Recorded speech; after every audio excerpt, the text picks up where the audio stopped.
warahmatullahi wabarakatuh.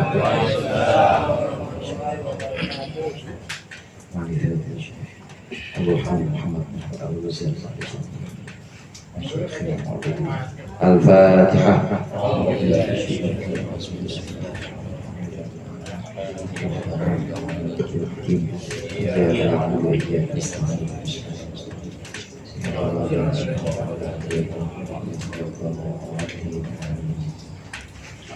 Bismillah, walhamdulillah, wassalatu wassalamu ala sayyidina Muhammadir Rasulillah wa ala alihi wa ashabihi wa man tabi'ahu hudahu wa jama'atah wa la hawla wa la quwwata illa billah. Amma ba'du. Segenap jamaah Majlis Ta'lim Al-Hidayah yang dimuliakan oleh Allah, para ustaz, para hujjaj, dan para orang tua, para sesepuh yang berbahagia. Alhamdulillah, malam hari ini kita berkumpul kembali melanjutkan pengajian kita rutin. Pembacaan Yasin Tahlil tadi sudah kita laksanakan dan kita masuk pada pembacaan kitab Bidayatul Hidayah.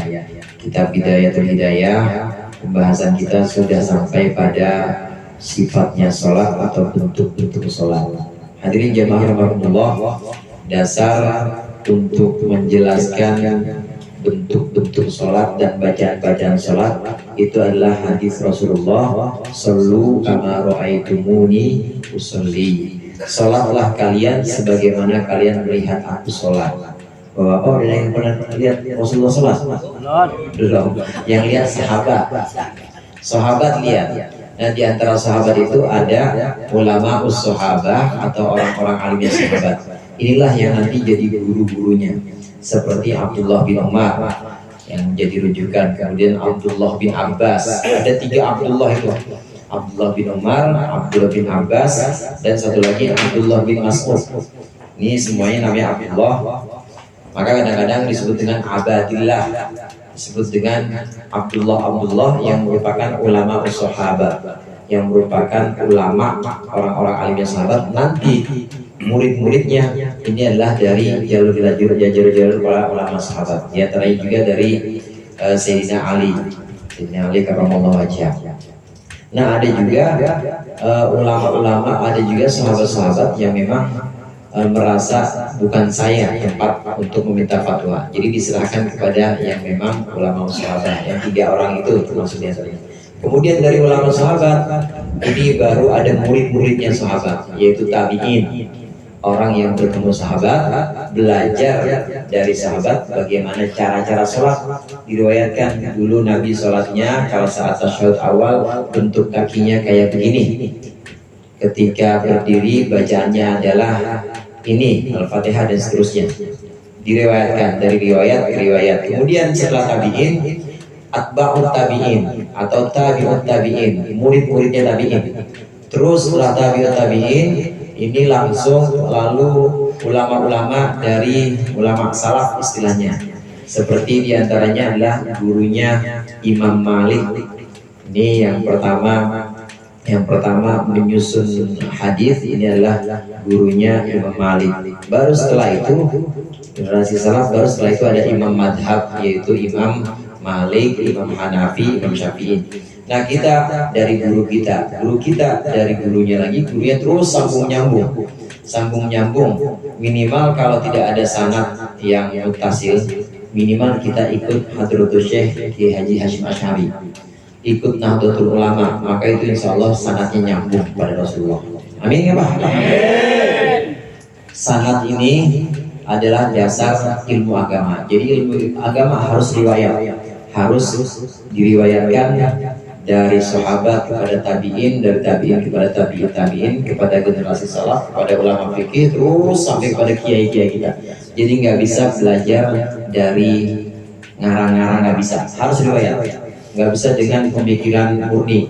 Menurut saya mah sholat yang cakep duduk dulu, habis duduk baru berdiri. Nggak bisa dengan ngarang atau rekayasa, harus riwayat. Demikian juga pembahasan sholat ini juga melalui jalur riwayat yang disusun atau yang disebutkan oleh Imam Ghazali dalam kitab Bidayatul Hidayah. Ini adalah beberapa sifat sholat yang dilakukan oleh para ulama, terutama ulama madhab Syafi'i. Meskipun nanti ada perbedaan seperti tempat atau posisi tangan pada saat kita berdiri. Pernah kita bahas, ada yang di dada seperti ini, kemudian ada yang di antara dada dan pusar seperti ini kita. Di antara dada dan pusar itu ada yang agak ke kiri. Nah, ini masing-masing dari riwayat yang berbeda pernah melihat Rasulullah seperti itu. Dan itu bukan yang fardu, bukan yang rukun. Jadi kalau berbeda di permasalahan yang bukan rukun tidak apa-apa. Kemarin sudah kita bahas tentang sholat mulai dari niat sampai sujud kedua rakaat pertama. Sampai setelah sujud kedua rakaat pertama itu kita ada duduk namanya duduk istirahat, julusul istirahat. Sedikit saya ulangin dikit ya. Namanya ada 2 bulan ya. 2 bulan udah campur ketupat lebaran, campur THR. Lupa udah pada. Nah, julusul istirahatnya yang seperti ini. Setelah sujud, misalnya saya udah sujud pertama, udah sujud kedua. Waktu setelah selesai sujud kedua, nah ketika kita Enggak kelihatan. basah ya. Kelihatan Pak ya? Kelihatan. Kelihatan. Waktu kita sudah selesai sujud kedua, Ini lalu jangan langsung berdiri. Allah, taruh lagi tangan. Ini namanya duduk istirahat, julusul istirahat. Duduk istirahat. Meskipun kita sehat, nggak capek, tetap disunahkan julusul istirahat. Jadi jangan tanya Ustaz gitu aja istirahat segala, jangan. Karena memang Nabi seperti itu, julusul istirahat. Ya pakai jeda, julusul istirahat. Ini bacaan takbirnya, takbir ketika kita ingin bangkit dari duduk kedua, dari sujud kedua, lalu sujud julusul istirahat. Takbirnya jangan pas dari sujud, takbirnya ketika sudah hampir duduk. Jadi jangan pas begini, jangan pas di sini. Allah jangan. Tapi ketika ini. Allah udah mendekati sujud baru, udah mendekati duduk istirahat baru Allah panjang. Takbirnya panjang karena memang perpindahan. Di bagian lain kitab Hidayah ini kenapa kita harus takbir kalau memang tempatnya panjang perpindahannya, intiqal atau perpindahannya panjang, kita harus takbir panjang supaya tidak ada ruang kosong dalam sholat tanpa zikir, tanpa lisan kita melafazkan zikir, supaya lisan kita terus mengucapkan itu. Dari subhana rabbil a'la bihamdi, subhana rabbil a'la bihamdi, ucapkan panjang aja Allahu akbar sampai panjang supaya tidak ada ruang kosong, ruang yang luput dari zikir, supaya kita terus berzikir lisan kita. Nah, berikut ini baru masuk ke rakaat yang kedua. Halaman 110 ya. Halaman 110. Bismillahirrahmanirrahim. Qala al-mu'allif rahimahullah wa nafa'ana bihi wa bi ulumihi wa bi barakatihi fid dharain amin. Wa shalli rak'at ats-tsaniyata kal ula wa 'id at-ta'awudha fi ibtida. Dan salatlah engkau rakaat yang kedua sebagaimana rakaat pertama, dan ulanglah baca ta'awudz di awal rakaat kedua itu. Allah terus ya, Allahu Akbar. Jangan diangkat tangannya. Kita mengangkat tangan ketika ada tasyahud. Kalau rakaat kedua ada tasyahud awal baru kita angkat Allahu Akbar. Tapi kalau enggak langsung ini aja Allahu Akbar. Nah, rakaat yang kedua ulang lagi ta'awudz. A'udzubillahi minasyaitonirrajim. Sunnah. Baru bismillahirrahmanirrahim, baru kita baca Fatihah. Disunahkan ta'awudz. Dan sholatlah sebagaimana rakaat pertama tadi. Maksudnya sholat sebagaimana rakaat pertama itu pandangan mata kita kemana Pak? Ingat ya? Ke tempat sujud. Kemudian ketika kita turun ruku, angkat tangan Allahu Akbar. Ketika kita dari ruku ke i'tidal, angkat tangan lagi Sami Allahu liman hamidah. Kemudian turun sujud, nggak usah angkat tangan, langsung aja apanya dulu Pak sujud? Palanya dulu, dengkul dulu. Kalau mau nyobain palanya dulu boleh. Jadi dengkul dulu, habis dengkul tangan baru jidat. Nah, jidat barengin sama hidung. Kalau memang mau pakai hidung itu sunnah. Hidung itu tidak termasuk rukun sujud. Rukun sujud hanya ada 7.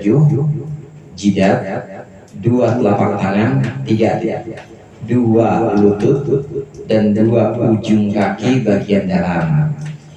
Hidung bagaimana? Hidung itu sunnah. Kalau mau kita tempelkan hidung bagus, dan itu dibarengin tempelnya dengan jidat.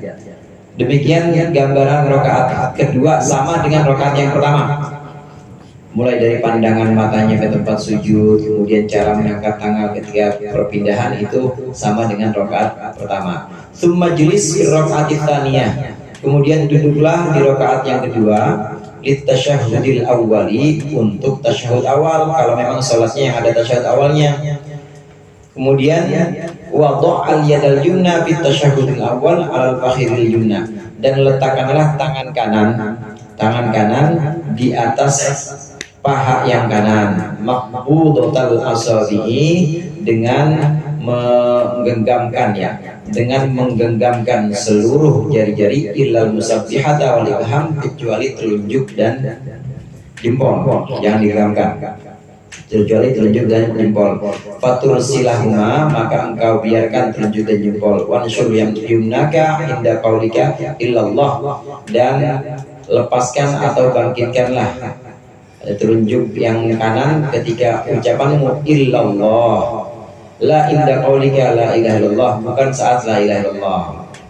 Wado, nanti kita praktikkan. Wado al yadal yusra mansyuratal asabi, dan letakkanlah tangan yang kiri di atas paha yang kiri, itu jarinya mansyuratal asabi, jarinya itu diuraikan, jangan maqbudah, jangan digenggam yang kiri. Alal fakhidil yusra, di atas paha yang kiri. Wajlis ala rijlikal yusra, duduklah atas kakimu yang kiri. Fi hadza tasyahudi, dalam tasyahud ini, kama bainas sajdataini, sebagaimana duduk di antara dua sujud, fi tasyahudil akhir wa titik. Nah, sampai di situ. Ketika sholatnya adalah sholat yang memang ada tasyahud awalnya, zuhur ada tasyahud awal, asar, maghrib, isya, ini ada tasyahud awalnya. Maka di rakaat kedua jangan lupa tasyahud awal, duduk tasyahud awal. Bagaimana duduk tasyahud awal? Duduk tasyahud awal itu sama seperti duduk di antara dua sujud. Ini disebut dengan duduk iftirash. Kenapa disebut iftirash? Iftirash itu artinya menjadikan alas kaki kita sebagai alas. Iftirash. Kalau begini emang harus di depan Pak Jimo, nggak kelihatan. Nah, ini iftirash. Iftirash ini kaki kita. Kenapa disebut iftirash? Karena kaki kita dijadikan sebagai firash atau sebagai alas. Sebagai alas ini. Kaki kita dijadikan sebagai alas. Yang kiri, yang kanan tetap. Kaki yang kanan ini tetap menghadap, usahakan jari jempolnya menghadap kiblat jadinya. Begini gimana? Ya sah. Cuma utamanya begini. Kalau bisa semuanya bagus, tapi kalau nggak bisa minimal jempolnya tuh apa, mancal ya? Iya, mancal. Iya, jempolnya ke arah kiblat, kaki kita begini. Kalau nggak bisa semuanya ya minimal ini aja jempol. Karena ada yang susah gitu ya. Minimal jempolnya. Kalau semulat, Iya, kalau semulat. Tangan dulu apa kepala dulu kan? Kadang-kadang kan orang kalau yang sakit dengkulnya itu biasa tangan dulu. Bisa tangan dulu, boleh. Nggak langsung lutut kan? Lutut sakitnya minta ampun, boleh. Untuk yang kondisinya memang sulit, maka ambil yang gampang aja. Boleh tangan dulu, boleh misalnya ya kepala dulu, benjol ya. Ya kalau lutut itu sakit, misalnya boleh tangan dulu. Bahkan memang ada kaul yang mengatakan tangan dulu. Ada kaul. Itu la'ala suap kalau nggak salah Imam Malik. Jadi kalau sholat, kalau begitu kita sama wati melalui kita mensyai'in ba'du, maaf ya Pak Haji ya, yang di belakang saya maksudnya. Iya. Ini ada kaul yang mengatakan bagusnya tangan dulu, gini. Ada. Apalagi untuk orang yang sakit, maka bagusnya yang gampang aja tangan dulu. Ini iftirash. Nah kemudian bagaimana posisi tasyahud? Duduknya sama seperti duduk di antara dua sujud, cuma tangannya beda. Kalau duduk di antara dua sujud, tangannya semua dilepas semuanya kayak gini. Ya, tangannya dilepas semua. Tapi kalau tasyahud, tangannya yang sebelah kanan dikepelin, kecuali dua yang jangan dikepelin, kecuali dua, yaitu telunjuk dan jempol yang dikepelin. Kayak yang biasa kita itu aja dah, biasa kita lakukan, dikepelin. Jadi jangan tentang malaikat. Malaikat dikepelin nih. Jadi gimana posisinya? Nah ini kalau duduk di antara dua sujud. Kalau tasyahud gimana? Begini. Semuanya dikepelin kecuali dua aja dikepelin begini. Dua seperti ini. Usahakan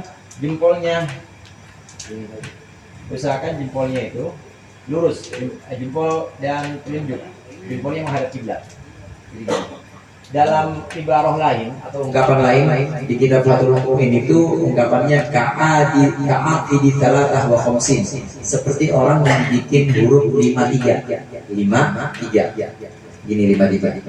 Jadi begini ya, ada yang begini juga, tapi usahakan begini supaya ujung telunjuk kita menghadap kiblat.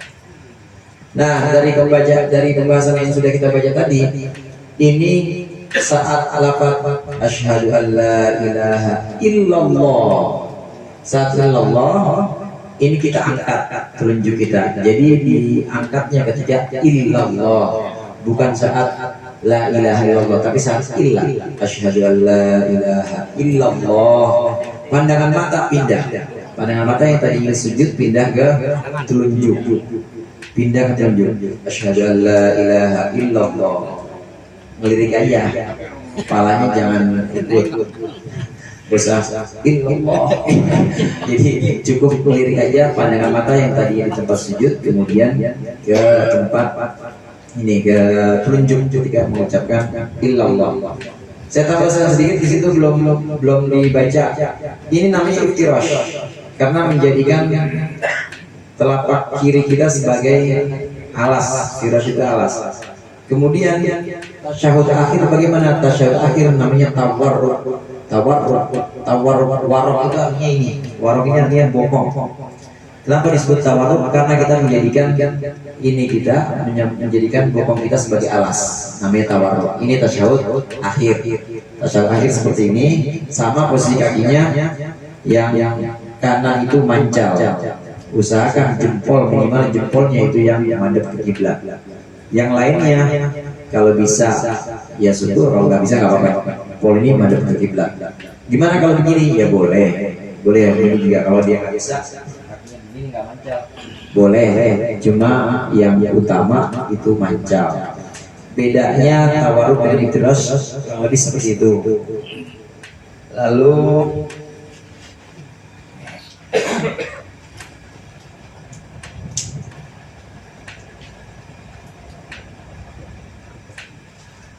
tangan juga posisi tangan sebagaimana sujud, duduk di antara dua sujud.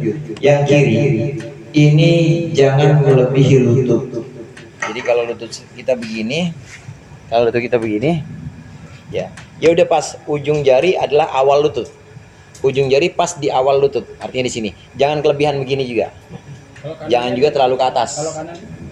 Kanannya kalau duduk di antara dua sujud sama seperti kiri, tapi kalau tasyahud yang tadi seperti orang bentuk 3, 5 kan begini Arabnya ya. 3-nya begini, asyhadu an la ilaha illallah wa asyhadu anna muhammadar rasulullah. Itu yang riwayat yang memang masyhur dari kalangan ulama, itu yang masyhur, yang terkenal, kebanyakan ulama meriwayatkan hadisnya seperti itu.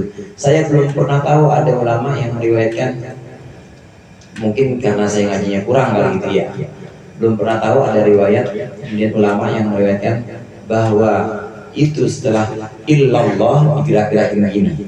Saya nggak tahu pakai riwayat yang mana, atau ada yang kadang-kadang baru mulai udah gini-gini aja kan ya. Saya nggak tahu. Nah bapak jangan ngeliatin yang begitu, puyeng kepalanya ya. Biarin aja, kita mah salat aja, lihat tempat sujud pokoknya. Nanti tunjuk orang puyeng gitu. Saya belum pernah membaca yang ulama yang meriwayatkan bahwa harus digerak-gerakin terus, tapi cukup saat illallah menggerakkan telunjuknya.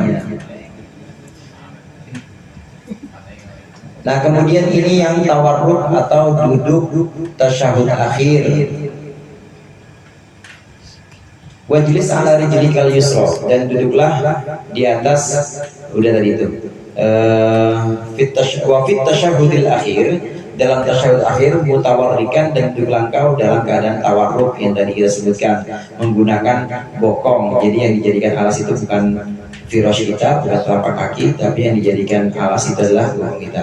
Wastakmilid doa al-ma'rufah, dan sempurnakanlah tasyahud dengan doa yang terkenal, lima ma'thurin ba'da sholati ala nabi sallallahu alaihi wasallam, yaitu doa yang terkenal sebagai satu yang maktur. Maktur itu artinya dari Nabi setelah sholawat atas Nabi sallallahu alaihi wasallam. Wajlis, apa tuh? Fihi ala warakikal aisar, duduklah dalam tasyahud akhir itu di atas bokong kirimu yang tadi kita praktekkan. Wa ta'rijlakal yusra kharijatan, letakkanlah kaki kirimu itu keluar. Ini kharijatan itu yang tadi keluar, kaki kirinya keluar.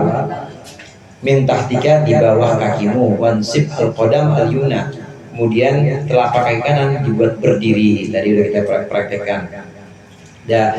Saya ingin bahas yang wastakmil ad-du'a al-ma'ruf, baca doa yang terkenal, dan ini ma'thur dari Rasulullah. Bacanya selesai selawat, Allahumma sholli ala. Jadi sebelum saya baca doa, saya ulang dari awal dulu tasyahud. Disebut dengan tasyahud rukun sholat yang wajib. Yang rukun itu adalah duduknya rukun, bacaannya juga rukun. Rukun sholat ada rukun gerakan atau berupa bentuk badan, duduknya itu bentuk badannya wajib rukun, bacaannya juga rukun. Bacaan yang dimaksud tasyahud, kadang-kadang kita sebutnya tahiyat. Tasyahud itu mulai dari at-tahiyyatul mubarakatus shalawatut thayyibatu lillah, assalamu alayka ayyuhan nabiyyu wa rahmatullahi wa barakatuh, assalamu alayna wa ala ibadillahis sholihin, asyhadu an la ilaha illallah wa asyhadu anna muhammadar rasulullah. Sampai situ namanya tasyahud. Ini satu rukun atau satu yang wajib fardu. Nah, setelah itu rukun berikutnya apa itu? Baca sholawat, Allahumma sholli ala sayyidina Muhammad. Itu baca selawat rukun. Kalau orang baru wa asyhadu anna Muhammadar Rasulullah, assalamualaikum warahmatullahi, nggak sah salatnya karena belum baca selawat. Harus Allahumma sholli ala sayyidina Muhammad, minimal sampai situ.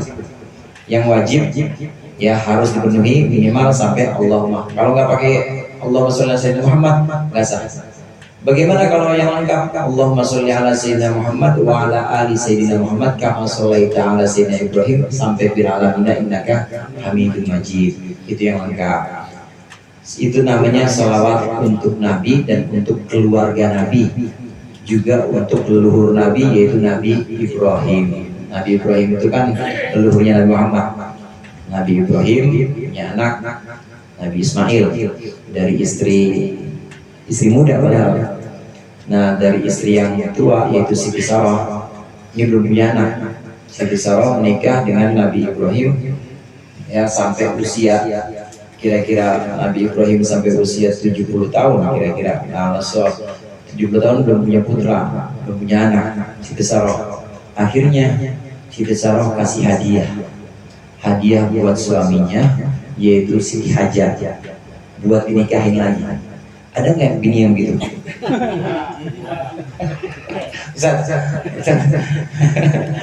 Ada nggak gitu, nggak punya anak bang, ini saya kasih hadiah satu istri lagi. Serampang. Kasih hadiah, namanya Siti Hajar. Dari Siti Hajar langsung lebih dulu dapatnya yaitu namanya Nabi Ismail. Bang Mail. Nabi Ismail duluan Siti Hajar. Setelah Siti Hajar baru setelah itu dapat dari Siti Sarah namanya Ishak. Dari jalur Nabi Ismail ini turun nanti Nabi kita, Nabi penutup, Nabi penyempurna semua ayat Allah yaitu Nabi Muhammad SAW dari Nabi Ismail. Nah, adapun dari Nabi Ishak punya putra namanya Nabi Yakub. Nabi Yakub punya putra 12 orang semuanya Nabi, termasuk diantaranya Yusuf, Bunyamin, Syamun, termasuk diantaranya Yahuda yang kemudian jadi Yahudi itu dari situ, dari Yahuda bin Yakub. Yahuda bin Yakub. Yakub nama lainnya Israel. Maka kadang-kadang disebut dengan Bani Israel di Al-Quran itu. Maksudnya Bani Yakub. Maksudnya keturunan Yakub yang nabi semua. Itu terus menurunkan para nabi sampai Nabi Isa alaihissalam. Adapun dari Nabi Ismail nggak ada nabi. Terus baru ada Nabi kita Nabi Muhammad sallallahu alaihi wasallam. Jadi leluhurnya semua Nabi Ibrahim. Selawat Ibrahimiyah yang kita kenal sampai akhir tasyahud fil alamin innaka hamidum majid. Ini cakep. Kira-kira orang sini mah udah sampai situ semua ya? Tasyahud akhir udah sampai situ. Tapi kalau mau ambil ringkas boleh. Terutama untuk Bang Toing dan Ustaz Maman. Terawih. Boleh kalau mau sampai Allahumma sholli ala sayyidina Muhammad wa ala sayyidina Muhammad. Assalamualaikum warahmatullahi wabarakatuh. Boleh. Ada lagi yang cepat Ustaz. Tasyahud itu yang lengkap at-tahiyyatul mubarakatus shalawatut thayyibatu lillah. Itu di situ bedanya di situ ya. Kalau mau yang singkat at-tahiyyatu lillah boleh. Iya, jam 8 kurang seperempat selesai. At-tahiyyatu lillah, assalamualaikum ya nabiyyu. Jadi langsung assalamualaikum. Tetap kalau salam assalamualaikum tetap disebutkan sampai syahadat baru selawat.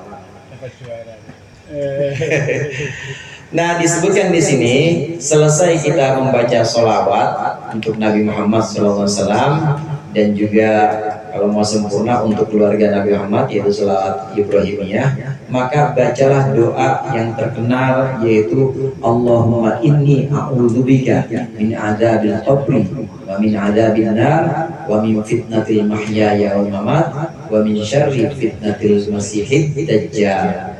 Kalau ada lagi tambahnya Allahumma ya muqallibal qulub tsabbit qalbi ala dinik. Setelah itu baru assalamualaikum.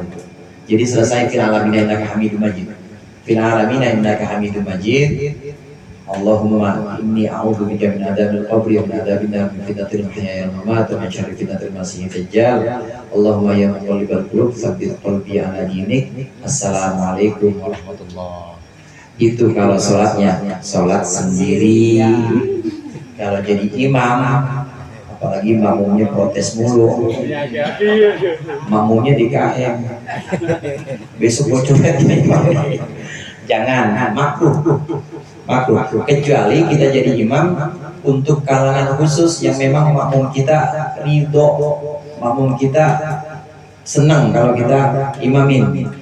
Kayak santri diimamin sama kiainya boleh, itu namanya makmum khusus. Tapi kalau di kalangan umum, di masjid-masjid umum yang masyarakat nggak usah baca doa itu, langsung fil alamin innaka hamidum majid, langsung salam aja. Karena untuk meringkas, kasihan kan yang pengen naik kereta tinggalan udah pen boarding pass, apa namanya boarding pass ya, oleh bandara dari yang habis pulang ini depan boarding ya, takut ketinggalan sholatnya lama-lama, jangan, kasihan makmumnya. Setelah itu baru assalamualaikum warahmatullahi. Usahakan, nah ini yang kita baca nih, Tsumma qul ba'dal faraghi, kemudian ucapkanlah setelah selesai tasyahud, sholawat, kemudian doa tadi, ucapkan assalamualaikum warahmatullahi marrataini minal janibaini wal tafid, dua kali dari dua sisi, maksudnya kanan dan kiri. Wal tafid bihaitsu yura bayadu khaddaika, dan nengok, melengoslah atau nengoklah sekiranya pipi kita kelihatan oleh orang yang di belakang kita. Kalau ada orang, sekiranya pipi kita udah terlihat oleh orang yang ada di belakang kita. Wanwi al-khuruj, dan niatlah keluar salat, minas salati dari salat. Wanwi salam alaman ala janibaik, dan niatkanlah salam atas orang yang ada di samping kiri kananmu. Siapa itu? Minal malaikati, yaitu untuk para malaikat, wal muslimina, dan kaum muslimin muslimat. Salam dari judul tawarruk ini. Saat kita salam, fil alamina innaka hamidum majid, ucapan salam pertama kita itu rukun. Salam pertama kita ini adalah rukun. Assalamualaikum warahmatullahi, rukun. Salam kedua sunnah. Jadi kalau kita nggak ucapkan salam yang kedua nggak apa-apa, tapi bagusnya karena itu sunnah dilaksanakan. Dalam salam ini ada beberapa Ada beberapa syaratnya juga sebagaimana Fatihah dan juga tasyahud. Karena itu rukun bacaan itu takbiratul ihram ini yang berupa ucapan Fatihah, kemudian tasyahud, sholawat itu sebagaimana rukun ucapan harus kedengeran Pak, minimal dengar sama kita sendiri, nggak boleh kita dalam hati.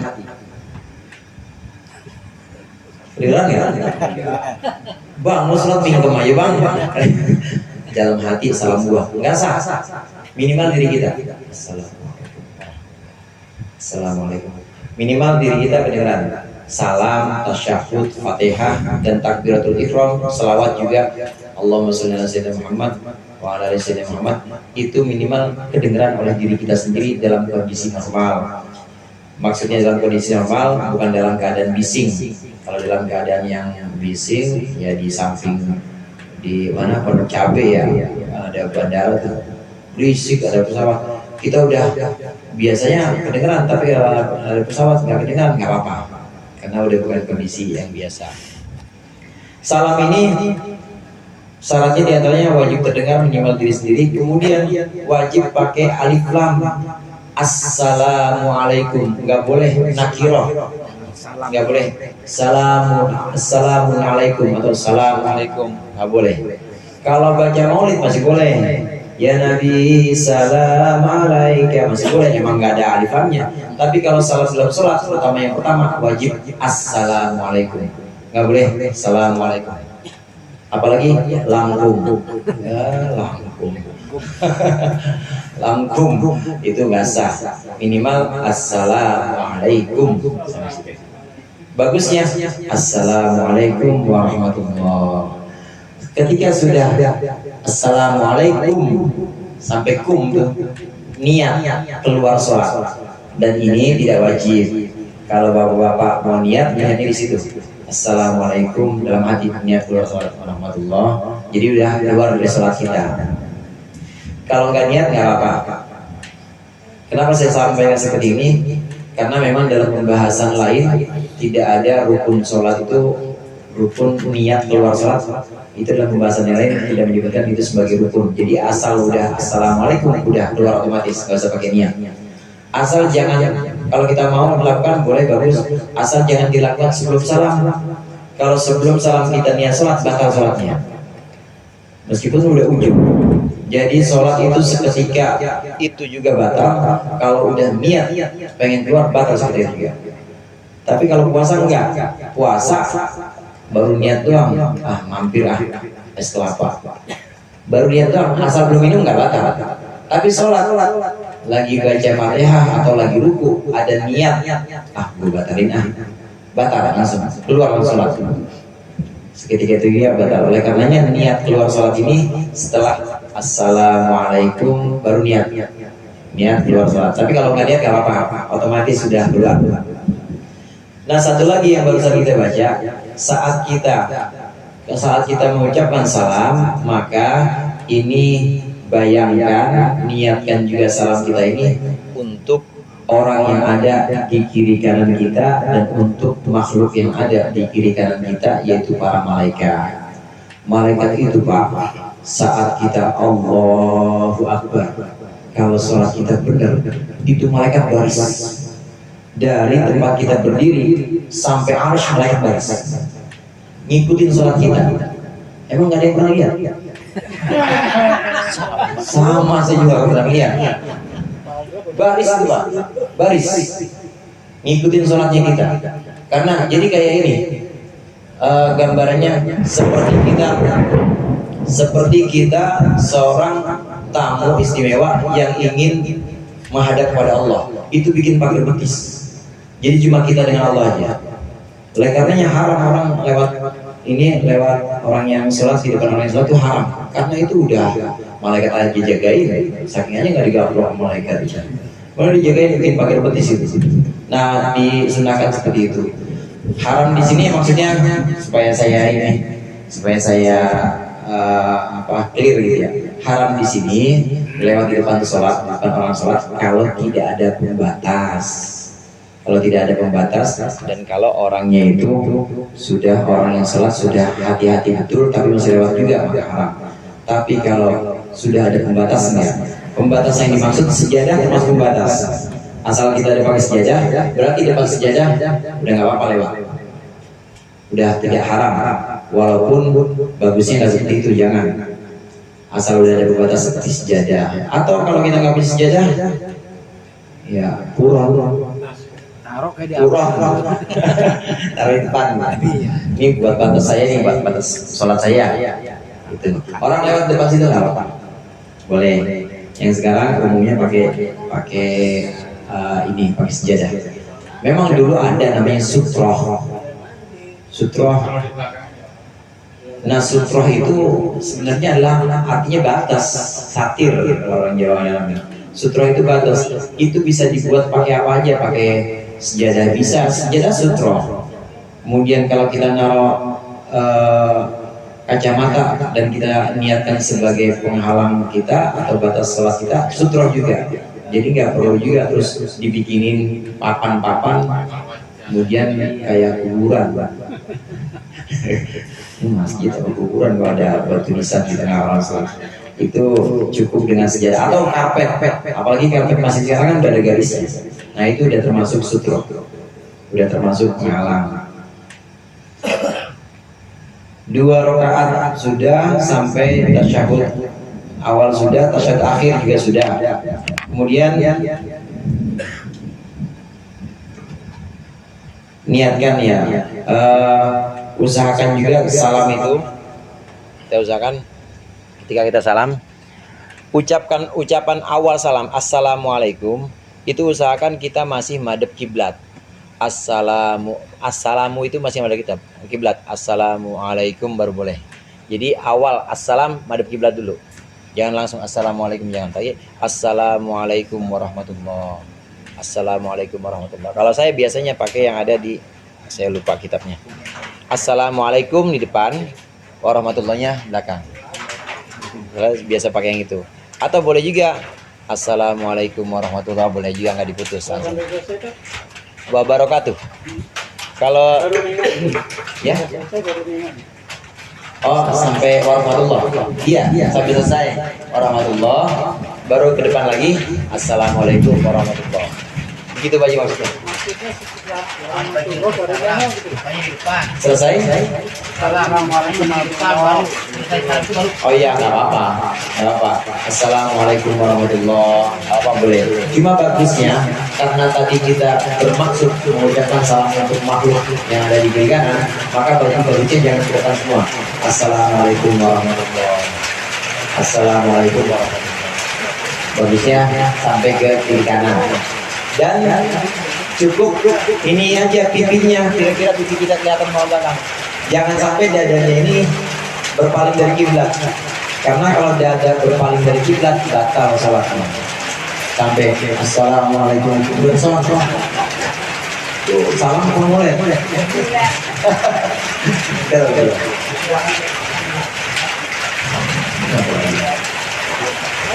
Sedikit lagi. Wa hadhihi hayatu salatil munfarid wa imadu salati al-fitr. Ini adalah bentuk salat sendirian, yang seperti ini bentuk salat sendirian. Wa imadu salati al-khusyu' wal hudur wa hudurul qalbi. Fondasi atau tiangnya salat itu adalah khusyuk dan juga hadirnya hati, ma'al qiraati, bersama bacaan wa dzikri, dan zikir bitafahumi, dengan tafahum. Lebih dari sekedar itu semua, bentuk-bentuk sholat itu kan semacam bangunan, itu adalah tembok-temboknya, ada jendela, ada pintu, sholatnya seperti itu, ada ventilasinya, tapi tetap ada yang namanya tiang dalam bangunan, ada yang namanya fondasi buat bikin berdiri itu temboknya. Apa fondasi atau tiangnya sholat? Tiangnya sholat dari keseluruhan gerakan itu adalah khusyuk dan hadirnya hati. Bisa dikatakan orang yang gerakannya cakep tapi hatinya tidak khusyuk, ya alhamdulillah dia udah sholat, tapi sholatnya masih kurang sempurna karena hatinya masih kemana-mana, tiangnya masih goyang ya kira-kira ada hujan lebat atau ada angin ya hancur sholatnya.